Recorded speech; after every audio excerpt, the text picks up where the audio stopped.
Good morning and welcome to the Saturday Morning CEO and Economan Radio Show. Today our show had some severe technical difficulties. However, the majority of the show is right here and you'll be able to listen to it shortly. This recording started midway into the beginning of our show.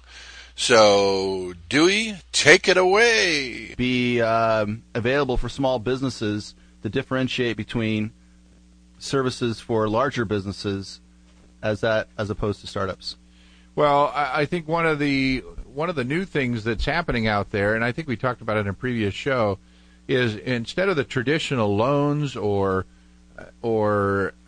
corporation share sales and all that kind of stuff that happens, is for smaller businesses is the new crowdfunding sources like Kickstarter and other businesses out there that they're able to go online and let people know, hey, here's what we're doing, and if you want to help fund it for us, we'll give you some product. It's kind of pre-sale of products or services. So bigger companies don't get to benefit from that, but a lot of small businesses are unaware of these type of sources of funding. Too many people that are starting a business are worried about not being able to start a business because they don't have the money. And with creativity, there's a lot of options out there now to bring in other people's money to help you with the startup. Okay, that's very good. So let me ask you a question. What's the best thing government can do to help small business? Is to relieve them of some of the challenges and fees and taxes that they have to pay. It is important that there be some regulations in businesses so that we're not doing bad things for the public. But there are also a large number of factors that help to stunt the growth of a business, especially when it comes to watching what's going on in the air quality control, or what are they called? Can't remember. It's called the AQMD. That would work. Air quality control management, the district administration. Something like that. One of those D How words. about just say a regulatory board? Right. Yeah. A lot of these are cost prohibitive for a small business to maintain at the same level that a large business does, but the government doesn't see a difference between large and small. That is correct, and that's the thrust of the Wall Street article. But let's just see how readers weigh in and see how closely you're in line with their thoughts, shall we? That sounds According great. to the Wall Street Journal. Got real paper still. Yeah, we still got paper. How about that? One writer writes, stop protecting the big guys. If you refuse to let big companies fail, there is that much less room for small business to grow. To make it worse, the government is subsidizing failing big businesses and give them even more advantages over the small guys.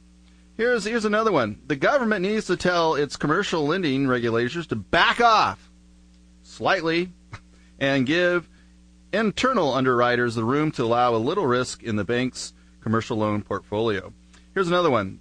The certainty of regulation and taxes. That's what you brought up. Right. It's currently very difficult to budget without knowing what changes will be next year. Provide the government-based single-payer health care. Oh, my goodness. Never nothing. Basically, most of the writers that wrote some articles in the Wall Street Journal pretty much laissez-faire type. Get out of our business, hands off, let us be. Is that pretty much your take? I think there has to be a little bit of oversight, but there shouldn't be much. That is one of the biggest problems is over-regulating a small business. It does stop them from being able to start up in some cases when they start looking at the cost of maintaining all of the regulations that come forward. And sometimes it'll stop their growth altogether and they need to shut down. Very good. One writer writes, the best they can do is leave small businesses alone. Yeah, I agree with you. There should be a certain level. I'll almost give them a little cushion to get started up and engaged. You know, once the rubber hits the road and they really start moving and growing, I think that growth then is something that the government can look at taxing and starting to regulate. But there is no variation in the size of the company when regulations are set up. In fact, when I ran that human tissue bank, as you can imagine, there are huge regulations when you're dealing with human body parts and information about people who have passed away, and a lot of the regulations are written in such a way that there is a key person over a department who is supposed to be doing certain duties. And with a small business, you may only have one person that's running 3 or 4 of those departments. So you have to kind of not fudge, but you need to find a way to make it work for a small business because they're all written for big business. That is very true. So maybe we should look at policy that is more specialized and that can sustain and grow companies based on size, employee, location, and product. Or telescopic, where it kind of changes over a period of time, that you have to implement this by the time you have a certain number of employees or whatever. Yeah, well, it sounds like your tissue company, you really had some skin in the game. Oh, and of course you had some self-interest. What really chaps my hide about the government, I agree with you, Dennis, there has to be some oversight. You simply just can't have anarchy here. But is that I think the government fails to understand that the small businesses is the micro foundation of a macro economy. Right. It is the bedrock of our business. It brings households, consumers, and businesses together. And without a strong foundation, then the investment and the households are doomed to fail. And what I see is basically some mini earthquakes happening here with small businesses, and the government does not realize what it is promoting and what it is funding and what it's sustaining. And I would have to advocate that we really need a small business administration reform in this country. I agree with you. There's a lot of money goes out for payroll. Average company spends about 40 to 60% of their entire income on human resources and personnel. So if they're having to kind of chip away at that to pay for regulations, pay for taxes, it's keeping a small business from hiring more people. So that money has to come from somewhere, and that's the biggest pot to pull it from is payroll. So it does stunt the growth of jobs because there's only so many dollars. It's not like a large business that can get a bailout or the government that can just tax more. Small business has to do more business to get more money. That's true. But, to be fair, Washington has taken, some steps in targeted assistance to different types of small businesses. For example, this Jobs Act and the Startup America initiative led by the White House and SBA. And, that's helpful and encouraging. I don't want to, hammer on the government, and we don't need government. They do have some programs in place. But what I really want to drill down is this, but it doesn't fix the underlying problem. We need a fundamental change in how we define and address small companies in the United States. I just personally feel that the entrepreneur spirit is slowly diminishing and dying because we don't have the right incentives in place, and we're not teaching it in the high schools. Yeah, that's true. It's not being taught, and it should be. I teach it as much as possible in my college classes, but I'd love to see it taught in high schools because that's, in fact, our guest today, when we get to him, he can share some great ideas that they never learn in high school. So that's a good thing. Hey, I want to take us real quick to. Do you have another thought on this? No, but I'd like to come back to it and discuss by the numbers, taking the measure of entrepreneurs. What is the profile of an entrepreneur? I mean, if you were walking down the street, could you identify one based on characteristics? And so I want to talk about that. Yeah, that'd be good. Well, what I want to do is take a quick fitness break. We have a tip. If you guys that have been listening for a while out there in the on the radio, Paul David that came and shared with us some fitness tips. He's got a little 2-minute fitness tip for us that we'd like to share. And we're going to start off with a little bit of music to get us ready for that.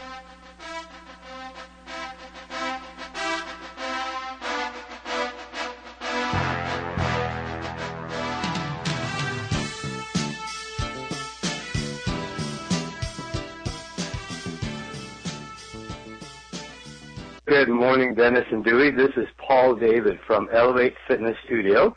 Hey, Paul. Welcome to the show. We're glad to have you. Paul David from Elevate Fitness Studio. What have you got for us today? Calling you with the weekly fitness tip, and it's in regards to a question I get quite a bit, which has to do with how soon should I have breakfast after waking up. And somebody should have breakfast within 30 minutes as soon as they wake up. They have to fuel their body first thing in the morning to get their metabolism revving, and especially to keep their blood sugar stable. After sleeping for anything from 6 to 8 hours, your body is in a fasted state, which also means that your body wants to store fat. Your metabolism is in the gutter at this point, so to speak, and you're definitely not burning fat. So the longer you wait until you have breakfast, it's a way of telling your body to slow down because you don't know when it's going to get food again. So skipping meals increases your likelihood of something called metabolic syndrome, which also includes decreasing your good cholesterol, increasing your blood pressure, and worst of all, increasing your belly fat. And why does that happen? Because fasting decreases insulin sensitivity, which means your body becomes insulin resistant or it has trouble removing glucose from the blood. As a result, do not skip breakfast. Make sure you include some form of protein, have some scrambled eggs, for example, and get off to a good start. Bye for now. Thanks for the tip, Paul. We sure appreciate it. And they can find you on Facebook by doing a search for Elevate Fitness Studio, and they'll find your fan page. Talk to you later. Thank you, Paul. We appreciate you calling in and giving us a tip for the day. Hey, we're going to move on, and are you ready to jump into this next topic here, Dewey? Well, I don't know about jumping in, but how about a free fall? Oh, that sounds good. Hey, I just want to bring up, could you point out an entrepreneur if you were down walking on the road? I think maybe I could, but I've not read your article, so I don't want to... Well, we're going to go by the numbers. We're just going to highlight some common characteristics that you might find in an entrepreneur. I bet they hold their head up high. Well, let's look at a coaster. Well, we'd hope so. Okay. But anyway, here's what goes into an entrepreneur. Oh, by the way, for our listeners, they might not know what an entrepreneur is. Can you tell us in 25 words or less what an entrepreneur might be? I would. I would have to say that an entrepreneur is somebody who has passion and a desire to create their own income, and they put that to work in a business. That's an entrepreneur. Okay, and along with that, does the entrepreneur take the risk of its absolutely. Own capital? Yes, they're willing to ride the roller coaster of life. I always tell people I'm really excited. I married a wife that does not mind cooking beans or steak, depending on what's on the budget, because the life of an entrepreneur is ups and downs, and that makes a roller coaster fun, right? I agree. Would you say also an entrepreneur it has a great amount of self-reliance? Yes. And would you also say that an entrepreneur strives for distinction through excellence? Absolutely. And also, would you say that an entrepreneur is highly optimistic? I would optimistically say yes. And would you also say an entrepreneur always favors challenges of medium risk, neither too easy nor too high? Kind of in the middle of a road. Yeah, I love being told that, you can't do that, that's never been done before, or that's impossible. Well, I just want to highlight that Joseph Schumpeter pointed out all these characteristics, and this is back in the 40s of all things, and said that entrepreneurs are not necessarily motivated by profit, as some might think, but regard it as a standard of measuring of achievement or success. So it seems like one of the common characteristics we're going to find in these entrepreneurs is the drive for achievement or success, not necessarily the profit motive. Do you have any... I agree. I think when they focus on just the money, that businesses don't do as well when they're focusing on the dollars. But when they focus on the customer and the passion for what it is that they're doing, then they tend to have more success. All right, very good. With that out of the way, let's go to the profile of an entrepreneur. The average and medium age of an entrepreneur is? 38.5. Wow, you are very good. Try 40. Okay. 95.1% have a bachelor's degree or higher. Ah, very good. 47%, have advanced degrees. Okay. Advancing one paper at a time. Yes. Do you have an advanced degree? I do. I think a master's a dancing degree or advancing dancing. Dancing? What'd you say? Yeah, advancing. Well, that works as long as you're advancing. And I'm working on the doctor thing. I have the lab coat, but it's different doctor degree. Oh, that's good. At least your tire is pure. Well said. 71.5% come from middle class backgrounds. Okay. Interesting. Less than 1%. I found this statistic being interesting. Less than 1% came from extremely rich or extremely poor backgrounds. Yeah, that would be a motivator. So that tells you a little something about demographics. Yeah, and, it does. Generational inheritance. Mm-hmm. 70% used their own savings as a main source of funding and capital. What do you think about that statistic? Is that true? Yeah, that's very true. Most are afraid to ask because that's just like marketing. They're having to market their business, and marketing is usually the area that, while it's most important, is usually lacking the greatest with small business. Yeah, it just goes back to that self-reliance we talked about, right? Yep. I'm going to use my savings. I'm going to make my business go. I'm not going to go to the bank. Yep. Because we know what happens when you go to the bank. That's true. It gets robbed. Well, that's what the Federal Deposit Insurance Corporation's for. That's true. And that's why we have the moral hazard. But that's a whole other economic perspective. Okay, another statistic. 4.25% were firstborn. Were you firstborn? I am a firstborn, yes. Well, that's interesting. Except my mother and father were born before me. Well, we'd hope so. But I don't know. You might have been a tube baby. Well, hey, I'm a firstborn too. Very good. And you know what? We also have something in common. We both wear glasses. That's good vision. And we both are wearing ties this morning. Absolutely. For those of you listening on the air, look really closely into the radio, and you can see we have funny ties on. But you have to look real close. Yes. So, firstborn, average siblings, 3.1. What was your average family size? 3. We didn't have the 0.1. Well, whoever does. Well, you know what? There's something else we have in common. Does a dog or a turtle count as 0.1 maybe? Average siblings. Can you call a pet a sibling? Well, you could, but it may not answer. Interesting. Well, I have 2 other brothers, so we're right at 3. Yeah. So we're not quite at the average, but we'll get there. Maybe. Here's another interesting statistic. 51.9% first in the family to start a business. So about 51% of these entrepreneurs are the very first to start a family business.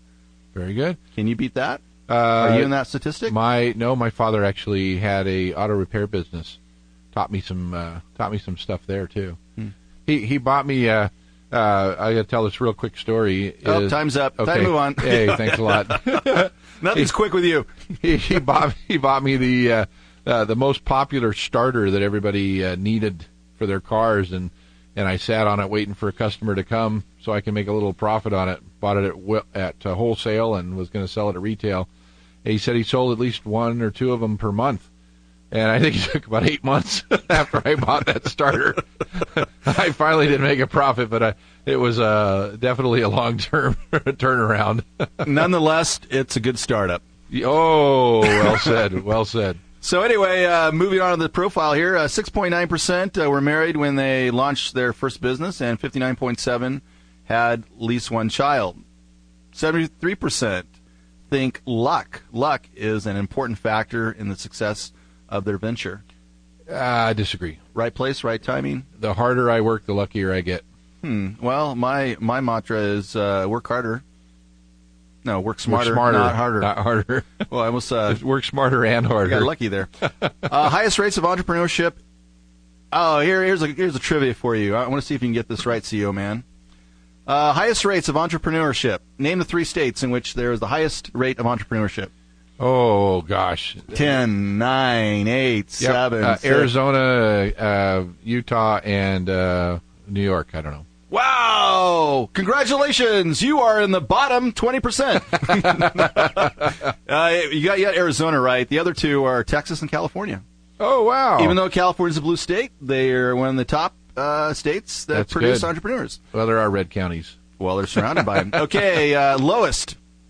I'll do this one, see if I can get 100%. The lowest states that have entrepreneurs is West Virginia, Pennsylvania, and Hawaii. I know why Hawaii. I've been there. A little lack of motivation out there.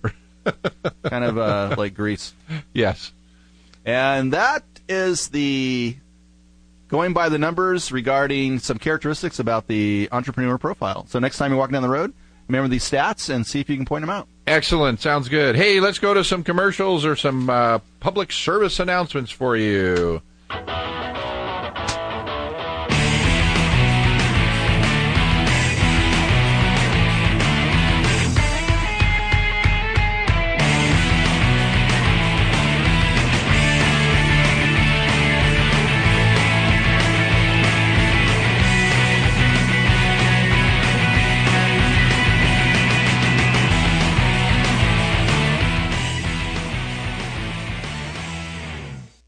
It takes 12 years to create a graduate. It takes about the same time to create a dropout. And at the end of the day, the difference between a child becoming one or the other could be you. So United Way is asking you to make a pledge. Tutor a child who needs help. Mentor a kid who needs someone on their side. Volunteer to read to children. Because when a child advances, we all advance.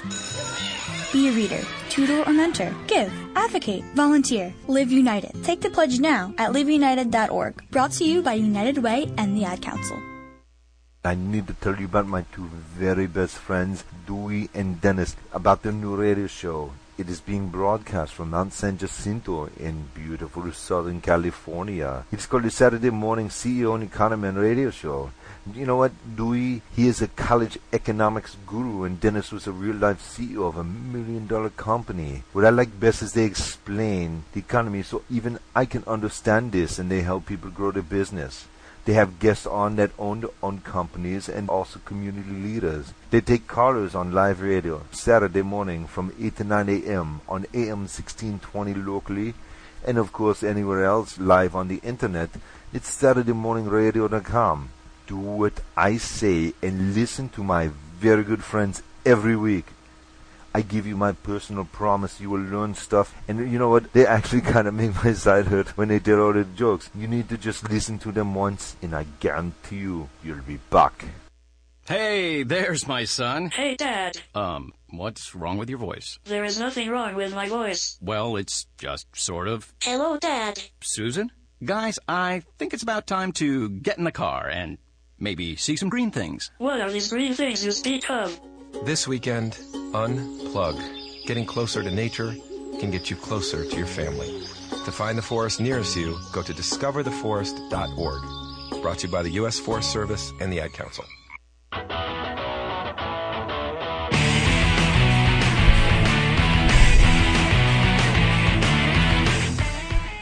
Welcome back to the Saturday Morning CEO and Economan radio show. We're live, and we're flying by the seat of our pants, and we're going to bring our guest on. How does that sound? Hey, that sounds wonderful, but I'm not flying by the seat of my pants. I'm well anchored. I am. I'm on the computer, and it's going crazy today, so hopefully you guys, it just sounds normal to you. Well, the computer is not flying by its seat of its pants. No, it's flying by mine. Hey, we have, returning by popular demand, the self-employed teenager Daniel. How you doing today, Daniel? I'm doing pretty good. How about you? Hey, doing great now that we've seen you. Oh. We're glad to have you here in the studio today. Do you have some tips and ideas for all these poor teenagers out there that their parents drug them to listen to this show today, and maybe help them feel a little bit better about how to make some money when they can't find a job? Of course. Always got tips for people. Good. Oh. What have you got for us today? Well, I have more tips for people today. I actually was online more and finding some more ideas for kids to do that don't want to do anything else. If you guys are smart, know how to work on bikes. There's a good business out there. You could just do bicycle repairs for friends and family. If they don't want to go to the closest bike repair store and spend a bunch of money on it, if you learn how to repair a bike, you can work on it. That's pretty good. You can peddle your services to people that need their bike fixed. Exactly. Doesn't that depend on what gear you're in? Try to get a handle on that. Depends on what bike you have, if it even has gears. Oh, well said. Wait. Hey, he got bikes his don't have gears? Yes, BMX bikes do not have gears. Oh. So they only have one. So would that be in the category of more specialized labor with the BMX bikes? I think so. You could probably charge more. What else have you got for us there, Daniel? I actually found a really good one that I'm actually even thinking about doing. It's run an eBay business. Okay. How do you do that? Selling stuff on eBay. Buy and sell. But it has an article underneath it I like to read. It starts off with a question. It says, can you make big money selling stuff on eBay? Of course you can, just like thousands of other people. In fact, starting your own eBay business is a fantastic way to earn a ton of extra cash. The first decision you will need to make is to choose what type of things you are going to sell. New products, used products, or both. Anything? Okay. Well, what? Oh, sorry. No, that's good. That's good. Stop cutting me off. New or used products. That's good. Yeah. You made me lose my place. Is that? Can I just have a follow-up question on the eBay? Is based on the context in which you provided, Daniel, would it be fair to categorize it as a virtual garage sale for teenagers? Yeah, it's Is it like a garage sale for or teenagers? a swap meet approach, or how would you categorize it exactly? How would I categorize it? It could be. I don't know. I missed the question. What was the question? Is it kind of like a virtual garage sale? Yeah, virtual garage sale where you can take old stuff that you have and sell it, or you can. I was in here. It actually says you could go around to like garage sales, swap meets. What was the other one?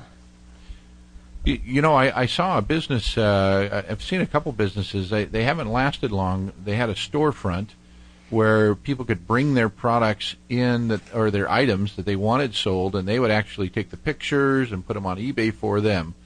And as they sold it, they would get a percentage of the sale. So that might be an idea for the teenagers out there too. Is a lot of older folks that may not be as computer savvy that still want to sell some items on eBay. They could do all the footwork for them. Well, the reason I brought this up is because I'm interested in co-assignment. I have some toys that I would love to give Daniel to sell on eBay. If he wants a 10% cut or 20%, I mean, it's negotiable, then we can work out something of that degree. And I think that that might be an extension of your great idea here that you're promoting. Yeah, thank you. Yeah, I think that'd be a good idea. I wouldn't mind selling some toys. Okay, I'll give you 1%. We'll do the 1%, 99%. Oh, you better negotiate that. Uh-oh. No, that's too little. Well, you can negotiate it upward to 100%. Oh, really? Oh, cool. For him. Oh, for him. Oh, I thought he was talking about for me. Sold! Done deal! Dang it. That was a verbal agreement. We had consideration. You always get stuff in writing. That's a great tip for you guys out there. Yeah, I've always said if it's not in writing, it doesn't exist. Well said. So you can say whatever you like, but until well it's said. pinned. What other ideas do you have there for us, Daniel? Pet sitting. Babysitting pets for people. Sitting on pets? No, not sitting on pets. Babysitting pets. Oh, that's a good idea. There are some people who are so busy with work and everything, they never have time to take their dog out for that 1 hour walk in the morning. And they'll pay you guys. If you just even your neighbors, if your neighbors have dogs and they don't have time to walk them, say, hey, if you guys pay me $10 every 2 weeks, I'll walk your dogs every morning. Something like that. That's good. Would that include like drop off? Like if I was going to be gone for a weekend or just a day or two, could I just drop off my pets? Yeah, of course. Well, it depends on if their parents will allow that. Because you don't know so if pets anybody... have parents? I'm getting confused. The kids' parents. If the kids' parents allow that's right. it. And what about an aquarium? How would that work with fish and water? I'm just thinking outside the aquarium here. That is an excellent question. Is the aquarium half full or half empty? I'm pretty sure it'd be very hard to transport a full fish tank. Yeah, you got to bag them, I think. Well, yeah, but paper or plastic. I think we'd go with plastic on this one. Would that be Ziploc, I hope? I think it'd be very hard to sip fish and paper bags. Okay, That's well, good. That sounds like that'd be a great idea for teenagers that, 13, 14, 15, they can, surely walk a dog. Oh, yeah, of course. Yeah, that's a good idea. Now, how do they... Now, here's an example. I'm going to jump back on our other topic a little bit. Rewind. Yeah. Well, how about government regulations for some kid starting a lemonade stand? What was it, in Pennsylvania or something? They shut them down? I think it was in Louisiana. I think it was in the southern part, Louisiana. It might have been. Yeah, I read about that. So, you got a kid wants to walk dogs, that's great, but according to regulations, he's supposed to have a business license and all kinds of stuff. Probably the cost would be about what he would make for the whole year. Well, yeah, it probably would put him in the red. Wow. Yeah. So a lot of them do it without licenses, and we're not recommending that here, but just mentioning that it does happen a lot. It's a consideration. It's one of the components of a cost of doing business. Right. But I do believe it's a write-off. I'm not qualified to say it's a write-off, but you might be able to look at some tax benefit here. Absolutely. That's true. So would you be for a profit or non-profit? Doesn't that matter too as well? It does. Yeah, Okay. It definitely does. I think we're getting a little complicated for the teenager market. I'm thinking so. Hey, did you have some thoughts for a teenager that's kind of down in the dumps about, I can't find a job, How do they keep themselves a little motivated during this period of time in their life? Motivated? Just keep your mind on positive things throughout the hard times, and if it starts getting stressful, I have tips for stress relief. I'll talk about those in a little bit. Oh, please share. Right now?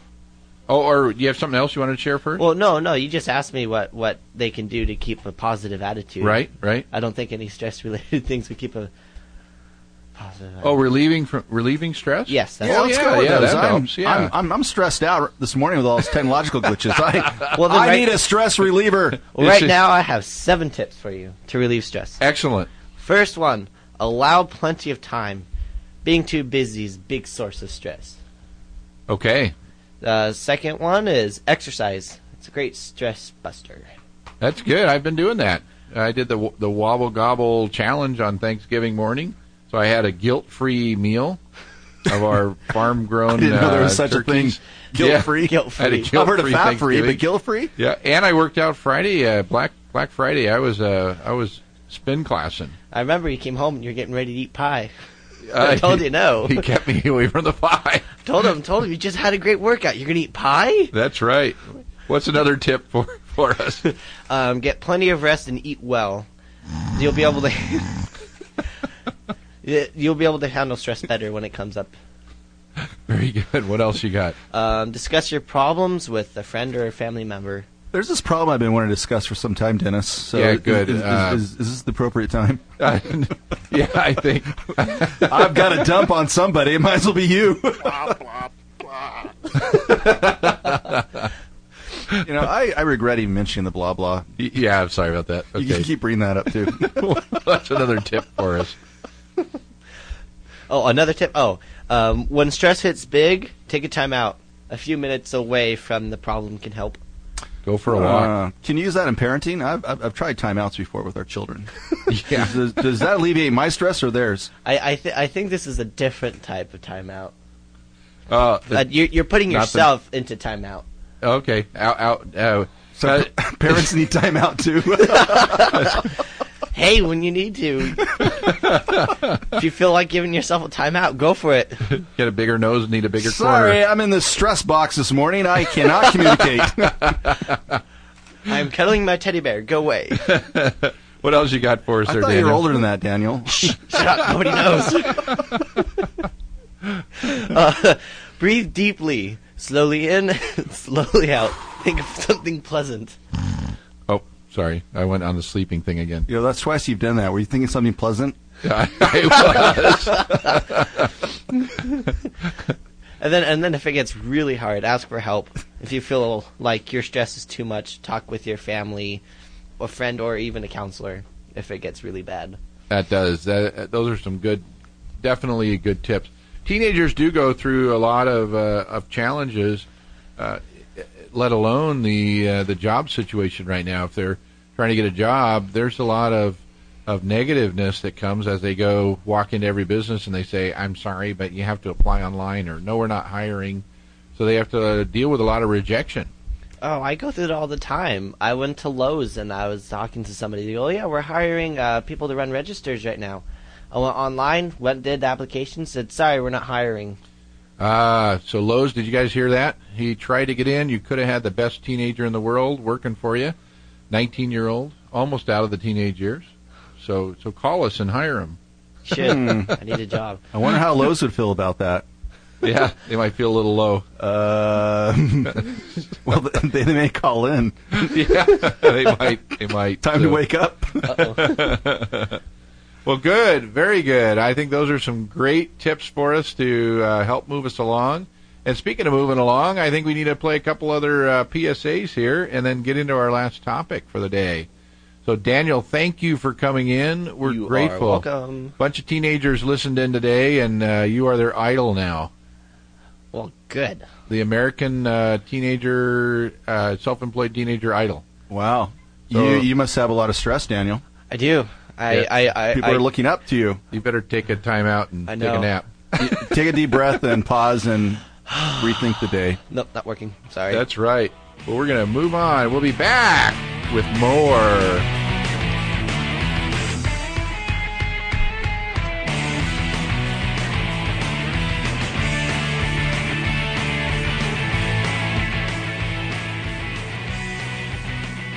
Confessions of a Potentially Perfect Parent, brought to you by AdoptUsKids.org.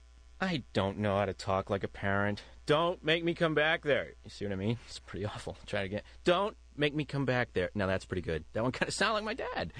Weird. You don't have to be perfect to be a perfect parent. There are thousands of teens in foster care who would love to put up with you. Call 1-888-200-4005 or visit AdoptUsKids.org for more information. A message from the U.S. Department of Health and Human Services, Adopt Us Kids, and the Ad Council. I haven't heard of this anywhere else in the entire country. Here's my story. I haven't been able to find work and might start a business instead. But even my friend who owns a business is struggling in this economy. I wasn't sure where to go for help. Then I found out the economics department chair at MSJC College has joined with a semi-retired CEO with million-dollar business success, who now consults, is a published business author and speaker. Dewey and Dennis are volunteering their time to explain the economy and business to us in a fun, easy-to-understand way, with guest interviews and listener call-in questions live on the air. The Saturday Morning CEO and Economan Show is every Saturday from 8 to 9 a.m. Pacific Time locally on AM 1620 or as streaming audio at www.saturdaymorningradio.com. Listen in, but don't tell anyone else. This is our little secret. Welcome to Move Time Radio, presented by the Arthritis Foundation, and we're smack dab in the middle of our dance-a-thon to fight arthritis pain. Me, I've been grooving for 10 hours straight, baby, but I'm a boogie machine. See, movement is just one of the ways to help fight osteoarthritis pain. Another is weight loss. You get rid of just 1 pound. That's 4 pounds of pressure off each knee. For more information on managing pain, visit fightarthritispain.org. Then meet me on the dance floor. This message brought to you by the Arthritis Foundation and the Ad Council.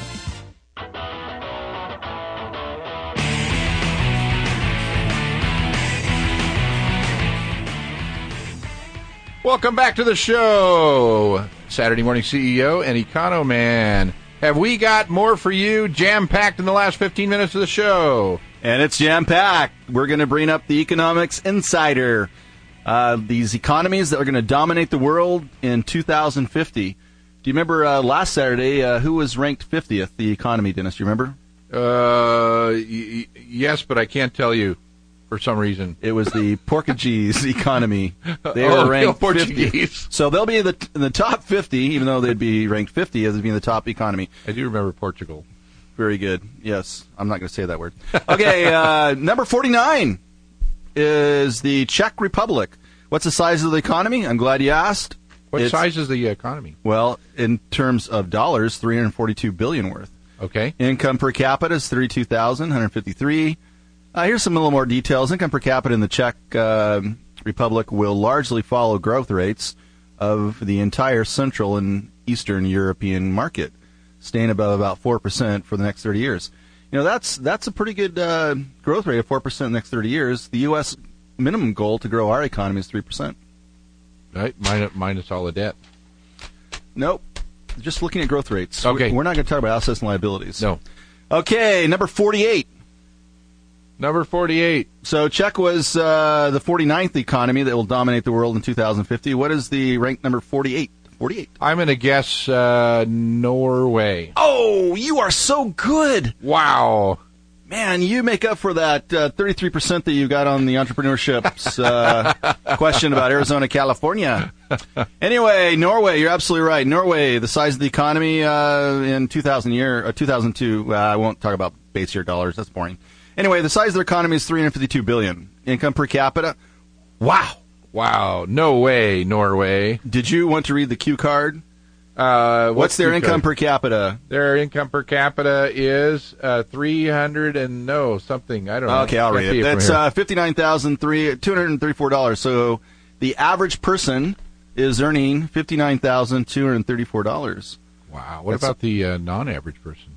Oh, no, I don't know. Well, I don't know. Can you be non-average? I am. But, you know, you look at these stats, Dennis, and clearly, yes, you know, Norway has a smaller population, and, of course, their income per capita is going to be a lot higher than maybe a population in the U.S., which is about 313 million. If you look at our income per capita, it's right around 48,000. Is it? Even though our economy is probably a good 40 times larger than Norway. I didn't think it was that high. Well, it is. Anyway, here's some details about Norway. Norway will drop the greatest among the top 50 economies, falling into 22 spaces, and its economy grows at a slow but steady rate. Still, its income per capita will rank it among the top 10 in the world. So look out for Norway. Look out for the Czech Republic. Next Saturday, we'll be looking at 47th and 46th. Hey, that sounds good. Hey, are we? Do you have any economic indicators for us today? Or not? I sure do. Do you? Well, let's find out if it's going to be a happy day or not. Sunday, Monday, happy days. Tuesday, Wednesday, happy days. Thursday, Friday, happy days. The weekend comes, my cycle hums, ready to race to you. These days are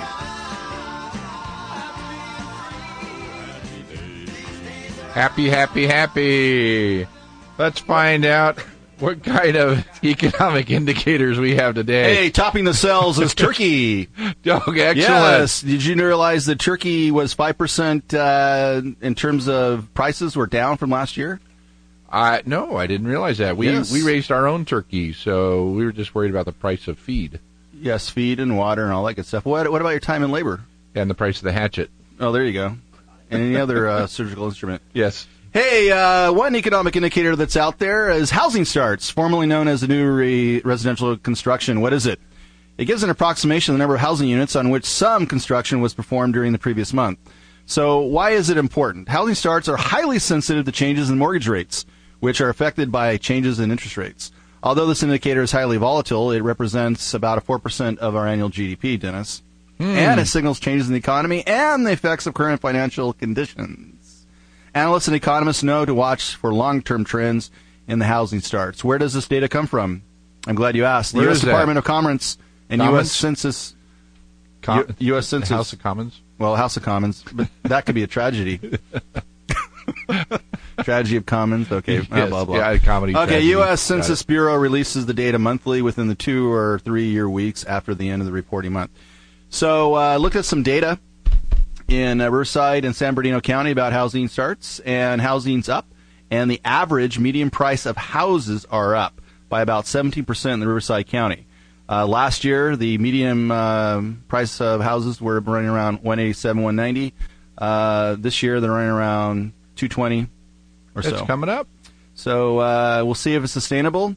And the key in all this housing recovery is going to be the Federal Reserve and interest rates. Once the interest rate starts going up, that's really going to be a tough for businesses to businesses too, but also people to qualify for those home loans. Yeah, and they're much stricter on qualifying. That's the hitch. Those are good indicators, and by watching those indicators, we can know when there are happy days or sad days. So we framed that correctly, right? I think we did. Absolutely. Hey, we're going to move to some wacky. Have I got a lot of wacky business ideas for you? If you're thinking of a New Year resolution of starting a new business, then let's look at some loony, toony, weird ideas. Maybe it'll jog your mind of something to come up with.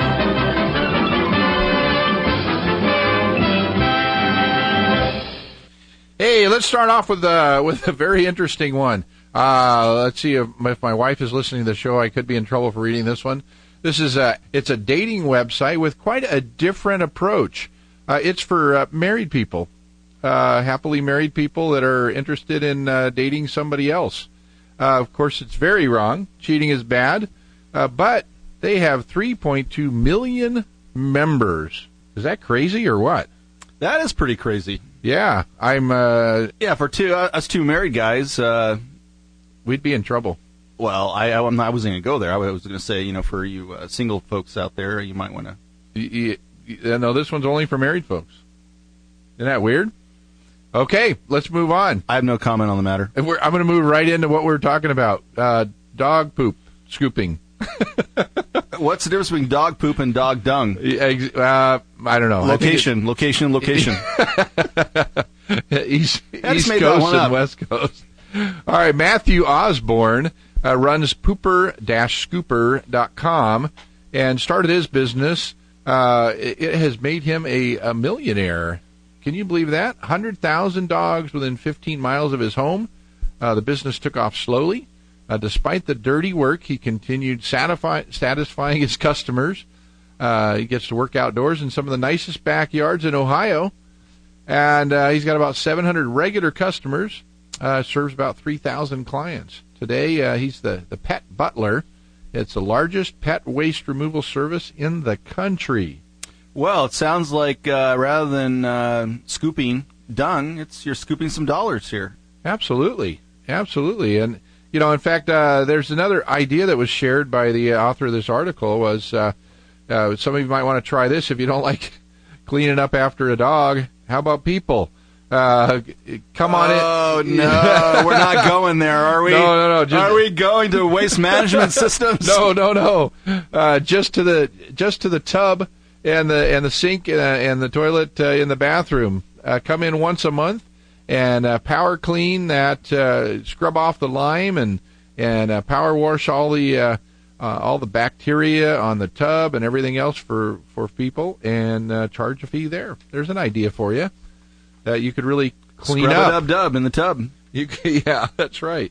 You could definitely clean up. Hey, here's a teenager one. What do you think about that, Daniel? I got a teenager idea here. That's good. All right. Well, this teenager kid made millions. Did you guys hear millions?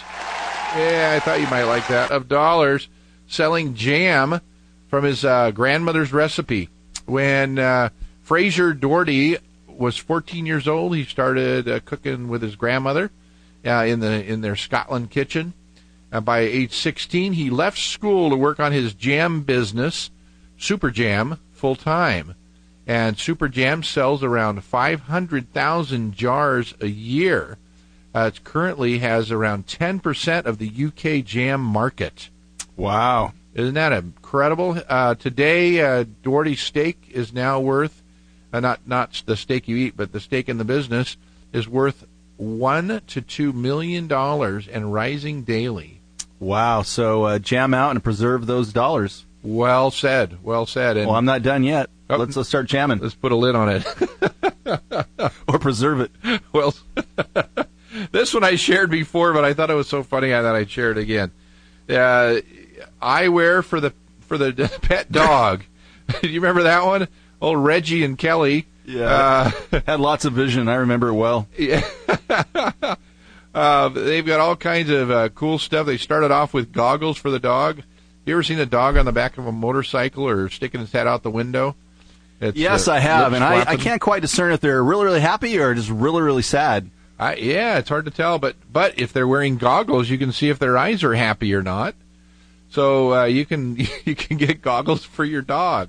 And that's another business that made millions. There's another one. And I think this one we might have shared before, but it's been a while. But Thanksgiving just passing, this is a perfect time to share it. There's a man who became a millionaire producing plastic wishbones. Don't you feel sad when you're not cooking a turkey and you want to make a wish? You ever come across that? You know, I never have. But now that you've brought it up, I think I'll start buying those plastic wishbones for next year. Make a wish. Make a wish. They make about 30,000 wishbones a day, and they sell custom-designed imprinted units for personal and corporate and promotional use. Their sales are over $2.5 million per year. No, make no bones about it. Can you believe that? So I suppose their skeletons are coming out of the closet. Oh, that's good. I should say that for Halloween. Hey, we'll save that one for next year.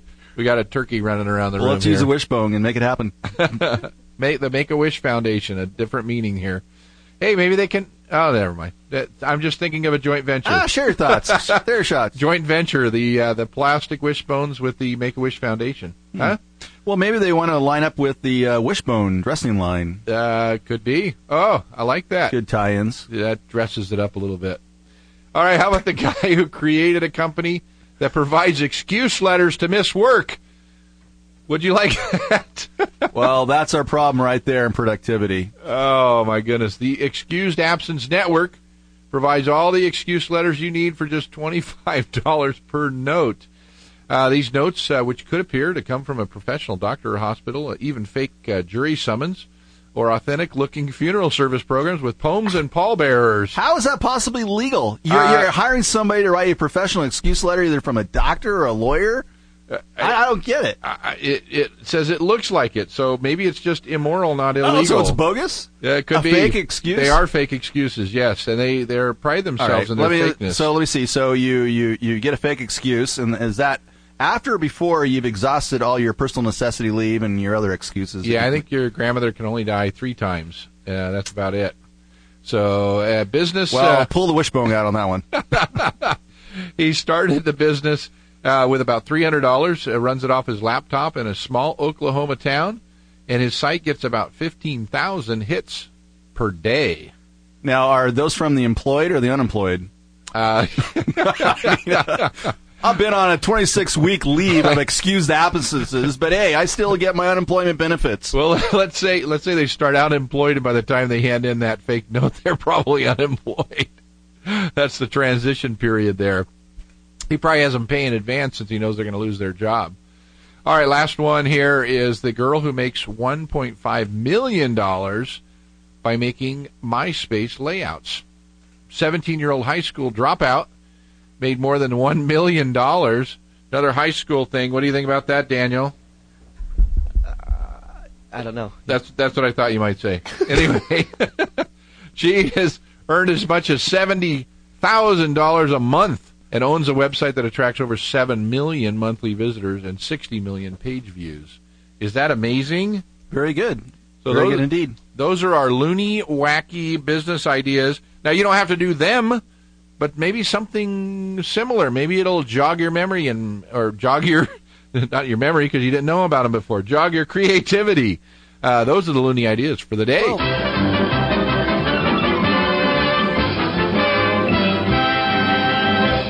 we appreciate you coming and sharing your time with us this morning. We have 1 minute left, and we want to thank you and hope that you had a wonderful Thanksgiving and hope that you have an awesome Christmas coming up. What do you think, Dewey? Should we wish everybody a Merry Christmas? That's a little early for me, but I just want to say thank you for all the listeners this morning, and sorry about all the computer glitches. And it made it fun. Yeah, it made it fun and exciting. And our biggest thing is we need to let everybody know that Jolyn Photography was here today taking some pictures, and they're going to show up on the website, and we're going to put a link to her web because we've been trying to smile while we were working with the computer glitches today, and I hope that she got some good shots. Are you happy with the shots? She's got a thumbs up. If you guys looked really close to the radio, you saw that. She's a nonverbal communicator, folks. There you go. All right, well, we're glad to have you at the show. Have a good one.